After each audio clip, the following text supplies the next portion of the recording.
నూతిల బడ్డోని మీద 100 రాళ్ళేస్తారంటారు కదా. హగో నేను నూతిల పడి గిలగిల కొట్టుకుంటున్నా అని సీఎం సారే చెప్పుకునే వరకు ఇక ప్రతిపక్ష పోలు ఊకుంటారా? పాపం రేవంత్ సారు ఉన్న ముచ్చట చెప్పుకునే వరకు ప్రతిపక్ష పోళ్ళు గట్టిగానే జుట్టు పట్టుకుంటున్నారు కదా. అట్టిగా నవ్వేటోళ్ళ ముంగట బోర్ల పడ్డట్టు చేసుకున్నాడు కదా సీఎం రేవంత్ సారు.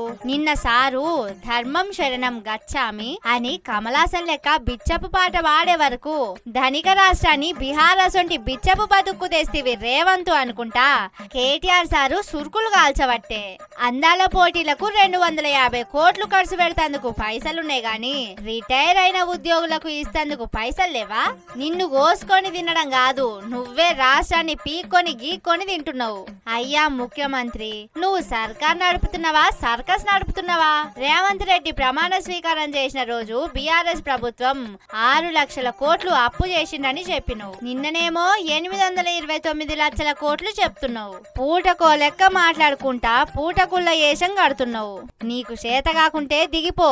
మీ పార్టీలనే ఎవలో చేతనైనోడొచ్చి వెళ్తాడు, అంతేగాని నీ చేతగాని తనంతోటి మంది ముంగట రాష్ట్రం ఇజ్జతు తీయకు. మేం 10 ఏళ్లు కష్టపడి ఇటుక పేర్చి రాష్ట్రానికో బ్రాండ్ నేము తీసుకొచ్చినాం. దాన్ని నాశనం చేసేందుకు నువ్వు ఎక్కువ రోజులు తీసుకోలేదు. జర నీకు తెలవకుంటే తెలిసినోళ్లతోటి అడిగన్నా పని చేయగాని ఆగంగాకని సొట్లు పెట్టిండు.